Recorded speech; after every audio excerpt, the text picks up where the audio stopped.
So we're first going to cover liquidity, and then we'll go into ranges. So let's go over the basics types of liquidity. We have the equal lows, known as double bottoms. We have the equal highs, known as double tops. We have trend line liquidity. And by this, it's the retail trend line, the ones that buy after every break structure, Fibonacci, all that stuff, right? EMA, etc. Then we have highs and lows liquidity. That pretty much is liquidity on every high and on every low, because there is liquidity on every high and every low and every structure point. And then we have SNR liquidity, which is support and resistance liquidity. That's when the market breaks a high or support becomes resistance. The breakout traders pretty much come back, tests, and it goes. This becomes liquidity.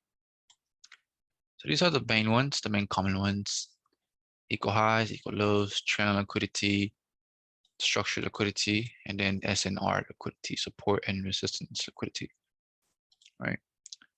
And then we have the ones that I'm gonna just call advanced liquidity, which would be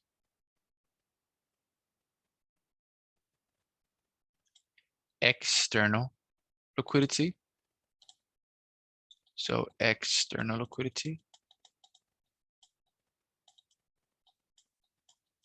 right? That is the end of the range. Or in other words, the high of the range and the low of the range is external liquidity, okay? Is the end of the range, the high or the low of the range. And then everything inside of the range is known as internal liquidity.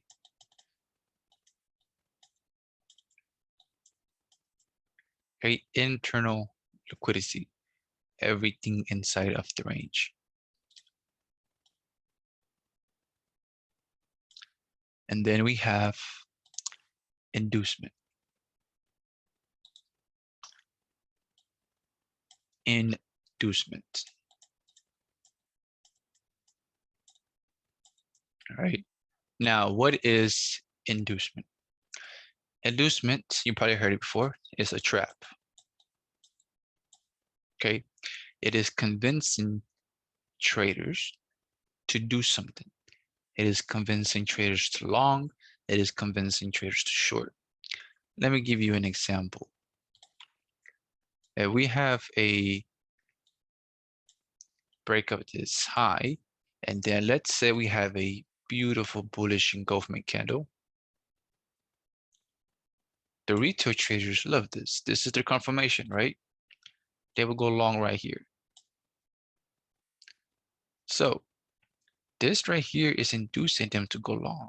Long on every pullback, bullish engulfment, right? They're longing. Eventually price comes to a stopping point, which for us is our POI. And then what happens, it drops and takes them all out. So let's explain this in another way. It is building up liquidity, right? And it would pause before it comes to a point of interest, an area of interest. It won't hit it. It'll leave a little gap, all right? And then price, for example, here, you see how I broke structure? There are sellers coming in the market in here. There's sellers coming in the market. And then what happens is price pushes up, comes into our POI. And then that's where we short. That is what a inducement is, okay?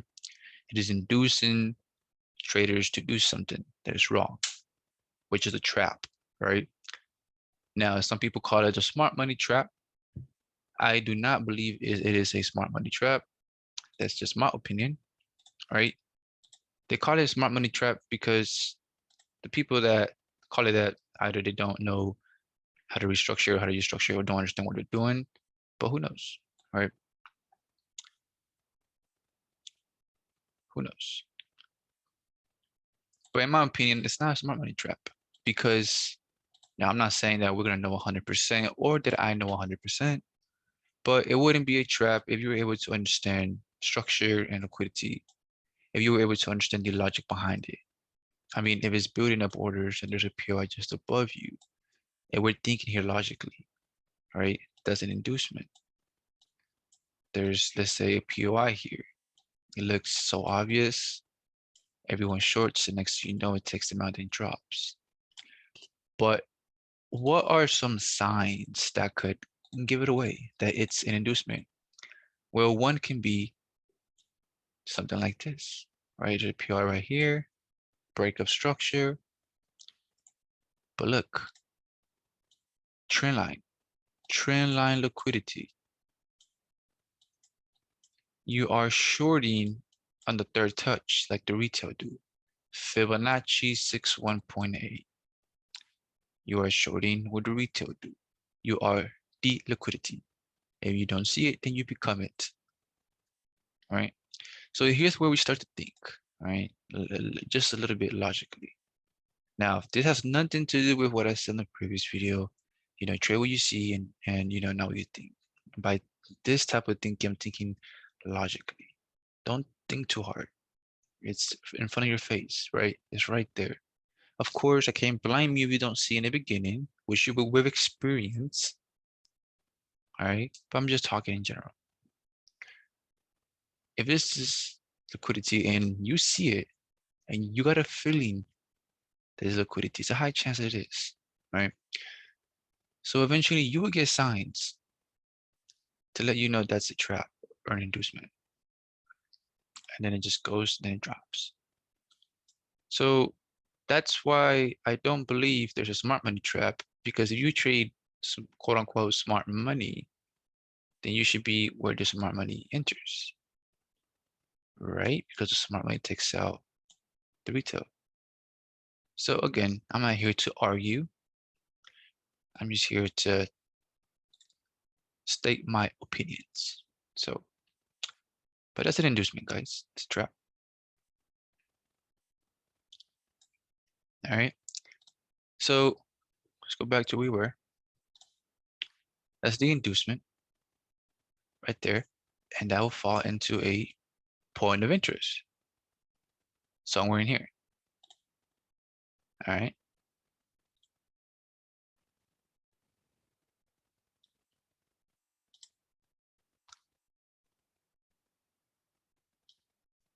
And that gets taken. All right. Gets taken. And then anticipating price to come to the external. So after we take out external, right, we're coming back for internal. After we take out internal, we're going back for external. So far with me? All right. So now let's break that down. And we're still in the topic of liquidity. Just want to introduce this.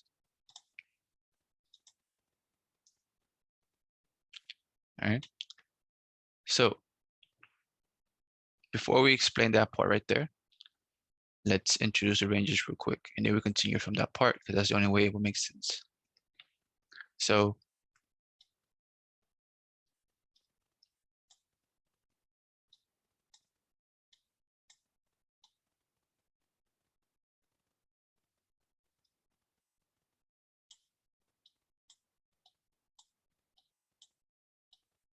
okay, a strong low is valid when it takes out liquidity,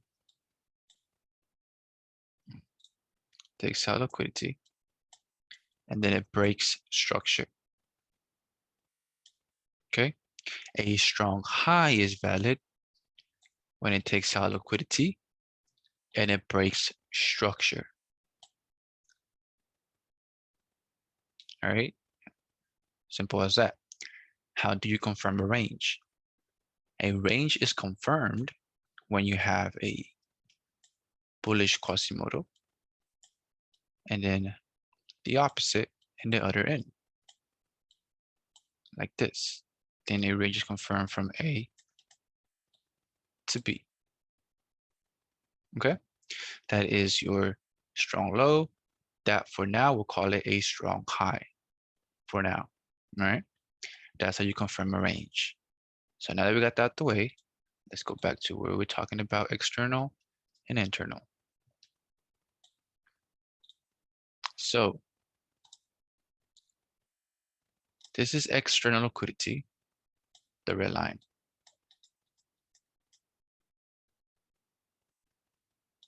All right, and then everything inside of the range is internal.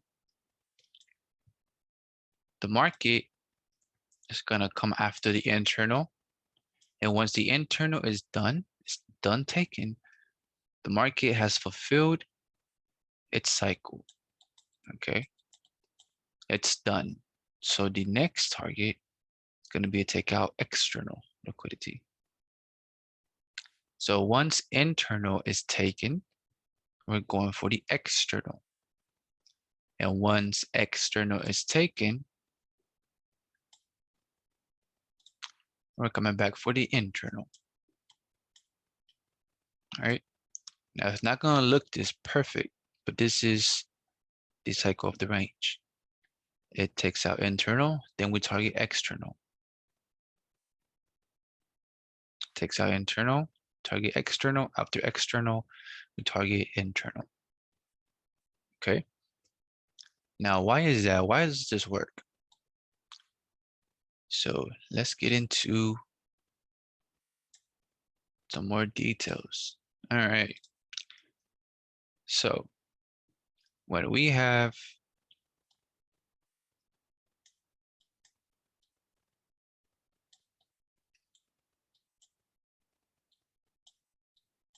our range from A to B, right? And let's say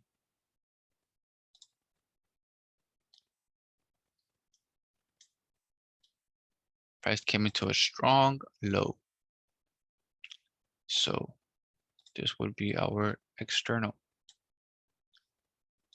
And this is the internal.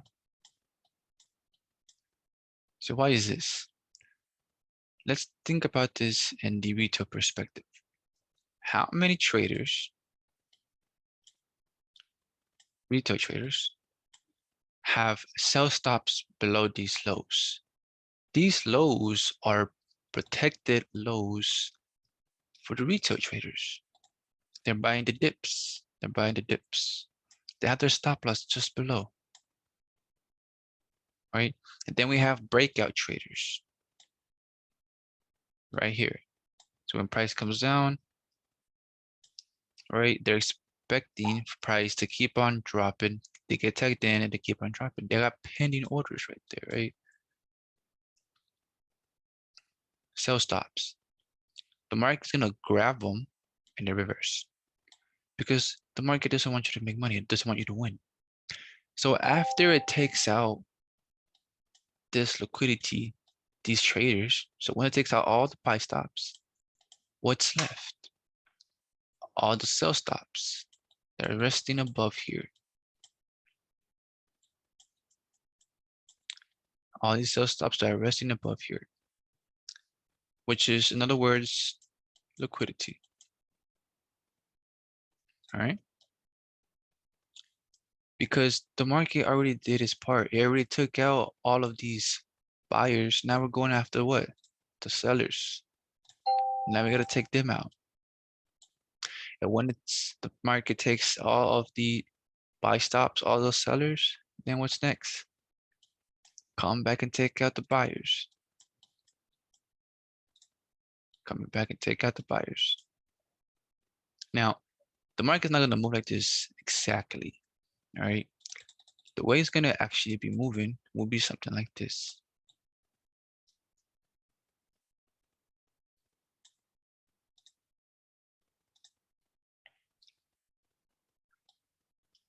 I'm gonna give you a more realistic scenario.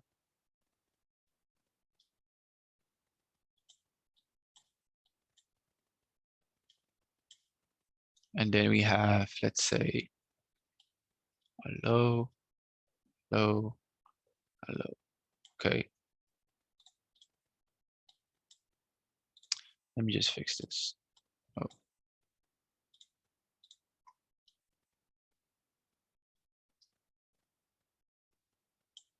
there we go. All right. We got a range from here to here. All right. So there is sell stops sitting below that. Breakout traders, they're expecting price to break and keep on dropping forever so they can make money. So what the market does is this, right? Just below this, there's gonna be a point of interest. Just below this is gonna be a PY. So what the market is gonna do is it's gonna take liquidity, tap into a PY, in other words, where smart money enters, and then reverse undo. And it's gonna keep on dropping. It's going to tap these traders' orders and then reverse on them. This reverse, this pullback, right, is taking them out. It's taking out the people that got tagged in. And then it'll go one more time. And then what's happening? What is going on? When price making this reverse, there's sellers coming in the market. So now that builds liquidity. That's why we target the external range. We got trend liquidity, sometimes equal highs, all of that. And then the market goes and takes out external. We took out sell stops. There's buy stops. All right here. Breakout traders all right here. And then what happens? It reverses. That's the range cycle, or that's at least what I call it. The cycle of the range, right? So now let's give you a realistic scenario of this. There's liquidity there. There's a POI just above this, just above this. Market is gonna take out the buy stops, reverse on them. Take out the buy stops, take out liquidity, reverse on them. And you want to take out this. And now what is this building? More liquidity. Does it make sense so far? This is external and internal liquidity, which I just call advanced liquidity because it is kind of advanced, right? But you have to understand this. I want to understand the ranges. And then of course we combine everything else, all the basic liquidity has strong highs and strong lows. But you have to understand this. This is the range, right? So that's external and internal liquidity. Now let's get straight into just the range itself.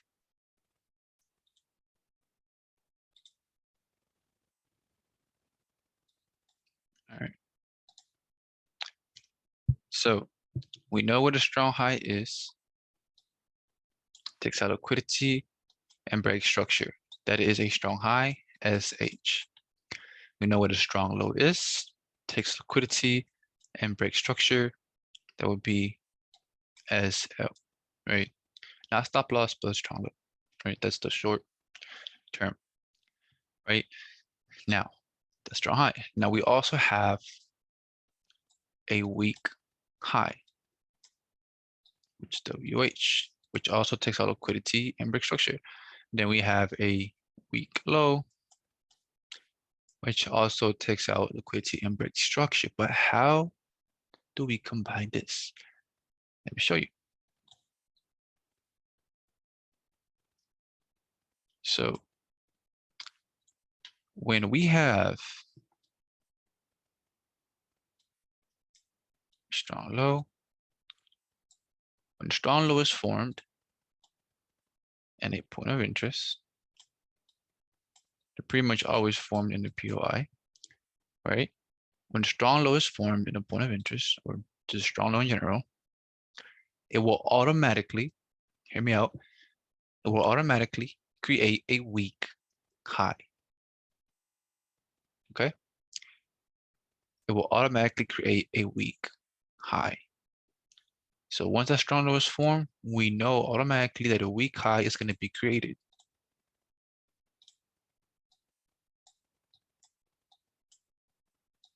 All right? That would be a weak high. This is also automatically our target. All right? Our target, because we are in this range. It's automatically a weak high, and it's automatically our overall target of this range. Okay?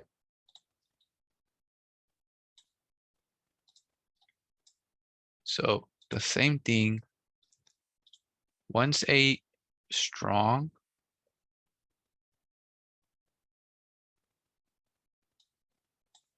high is created, it will automatically create a weak low. It will automatically create a weak low, which becomes the target for that range from A to B. Okay. So because it's weak, and that's our target, right? However, even though it's a weak high in this range, it is also a obstacle. It is also a obstacle. And for those that don't know what an obstacle is, it is something in the way of the overall direction or move. So what do I mean by that? I mean that this high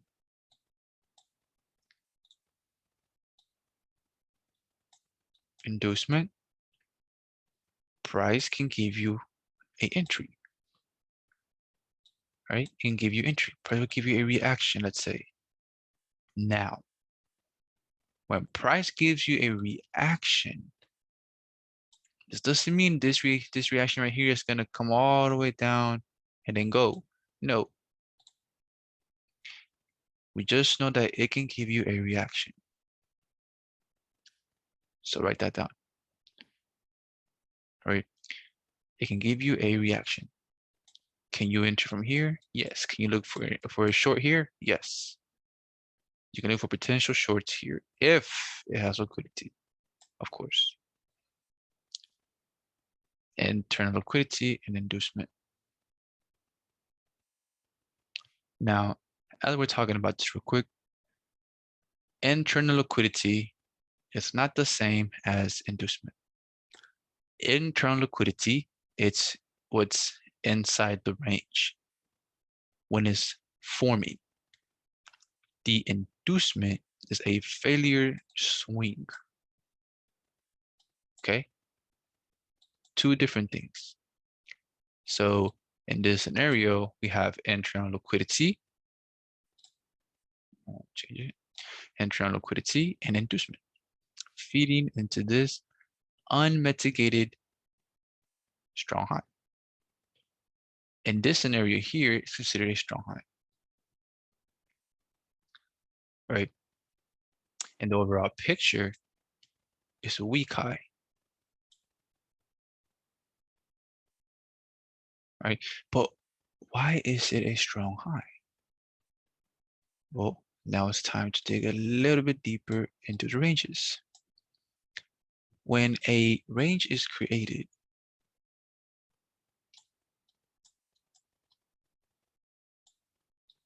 and it breaks structure, a new range will be created. If this range is the 1 hour from here to here, then a 15-minute, let's say a break structure on the 15-minute, or this is the 15-minute break. Let's just call it that, right? A break structure. Then a new range will be created. So let's say on the 15-minute, we create a new range.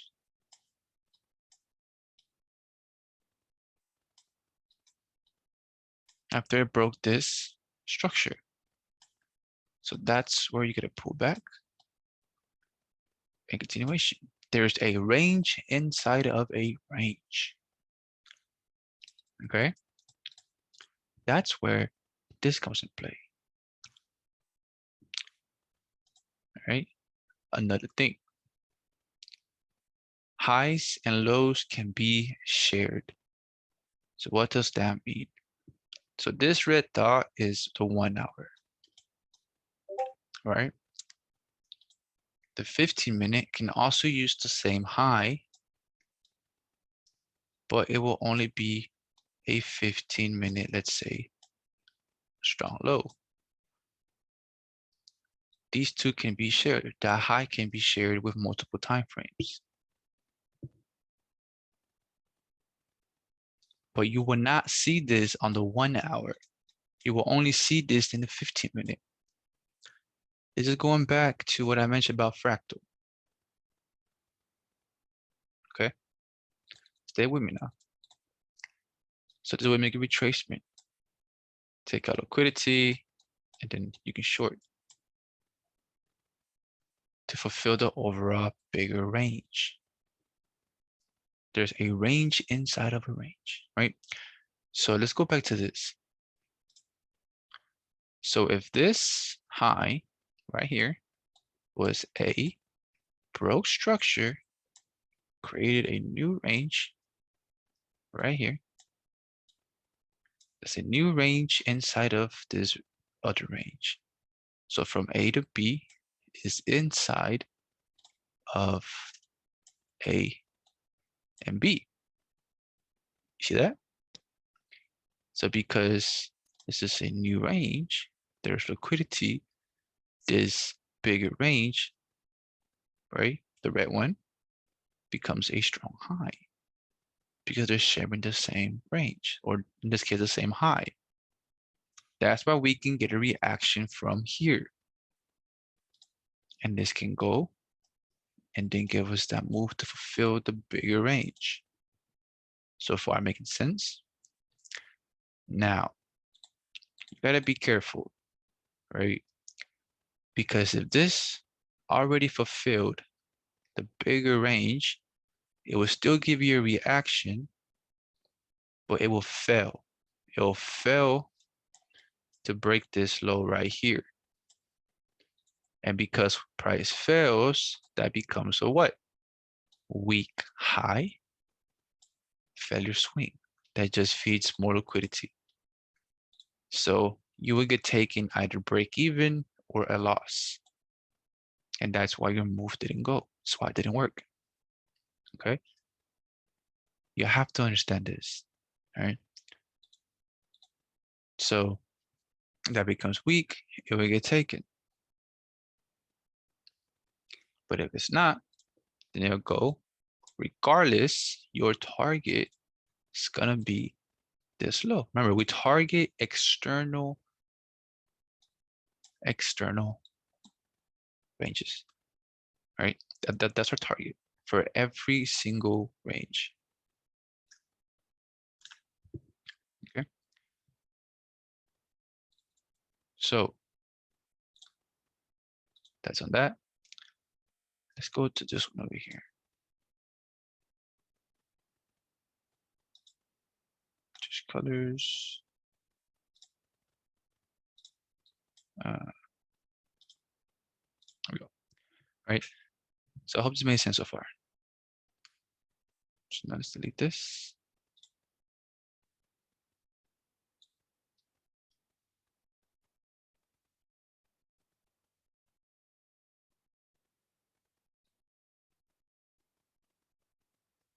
Let's go over some more examples of the ranges inside a range.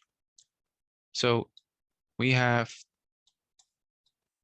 this range right here. Price broke structure. And let's say it's 1 hour. And let's color this purple. So the purple is the 1 hour. All right. So from A to B. And then we have 15-minute. So that would be green. Okay. 15-minute high is being shared, which becomes A, with B. Broke structure. Now it's going to create that weak low. Okay. In this range, because once a strong high is created, a weak low is automatically made. Our target is that weak low for that range, for 15-minute range, for range A. And then price will pull back up. And of course, we have some liquidity here.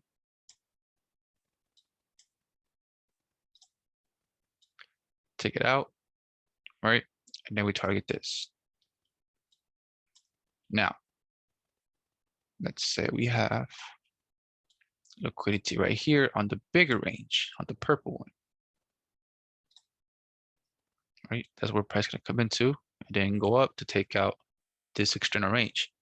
After internal is taken, external is our next target. So now, how can you maximize this short from up here? How can you maximize that short from up there? Well, if you know that the bigger range has liquidity, internal liquidity in here, and there's a POI just below, right there, then your target has to be the internal liquidity of this range. We're not going to target the POI. That's important. We're not going to target the POI. We're going to target the internal range of the bigger range. Whether it's the 4, 1, remember the market is fractal, right? If you're not going to target this low right here, then you can target the bigger range liquidity. Why is that? Because let's say that price does this. Let's say price takes this low out, and then this happens, reverses. You just left all of this, right? Let's say that you were floating, let's say $1,000. Pull back, now you're floating only 100. Or maybe it took you at break even and then it dropped and then it went. See what I'm saying? So now we're talking in the perspective, let's say, right? If there was liquidity here and there was a POI just below that. So many colors, right? It taps into there and never hits the POI, and then it pulls back. And then it comes, then it goes. Okay? That's why we target the internal liquidity. And here, wrong color, but yeah, right there.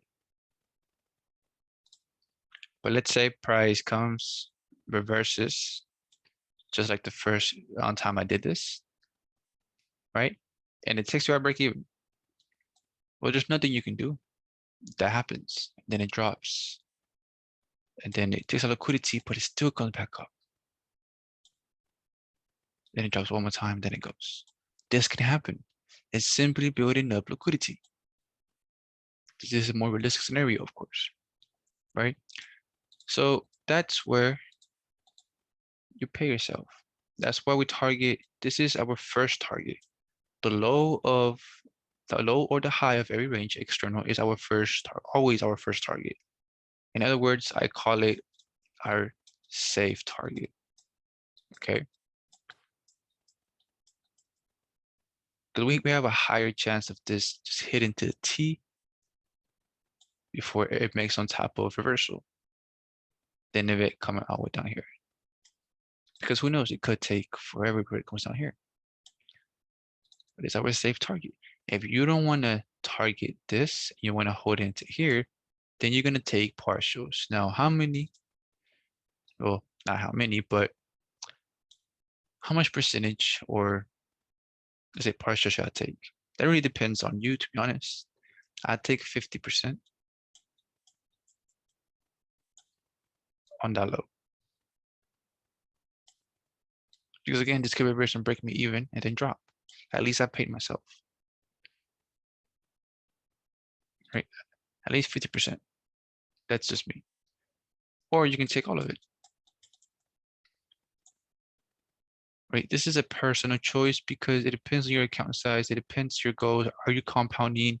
Are you doing FTMO? Whatever. This is a personal thing. And this will be covered in a different video, but for now, let's say we take 100% right here. So nice. And the rest comes in here, pulls back, then it comes, then it goes. Okay. So I hope this makes sense so far. I know it's a lot of information to take in. That's why you gotta rewatch it.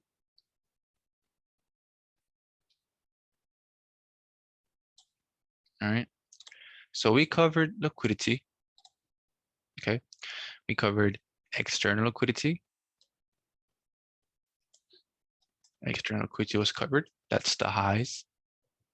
All right. And the lows. All right. That's external liquidity. External.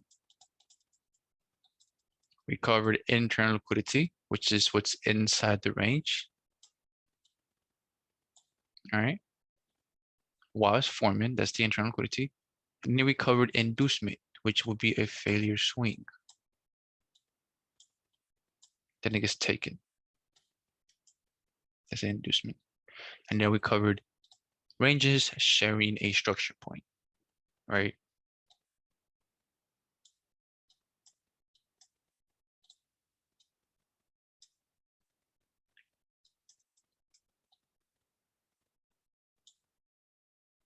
Sharing a structure point. That is happening here.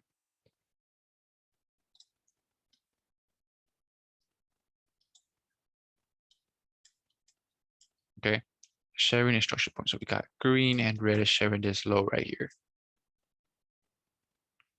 And sometimes they might even share the highs, but it goes vice versa. It goes both sides. Okay.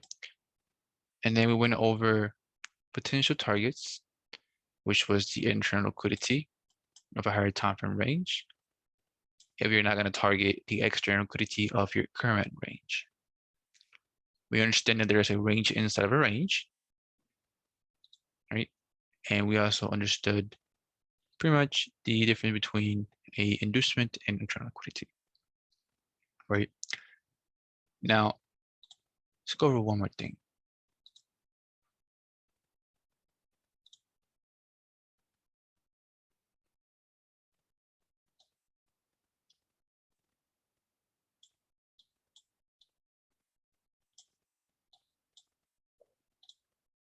Let's say we create 15-minute, make an inducement, gets taken, comes to a point of interest.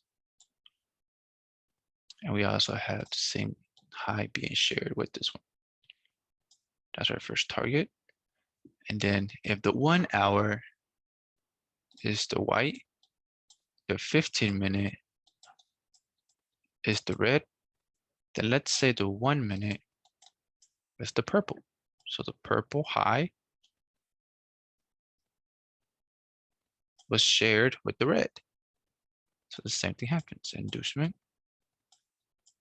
short, and we still target that range. All right. This goes back to what I said. The market is fractal, a range inside of a range. Now again, this is the basics of the range. Okay. So I hope this makes sense so far. Like always, if any questions, you can ask me. There will also be some resources down below this video for those that want to read, or if you need any more help understanding this stuff. But that's it for this. On to the next one.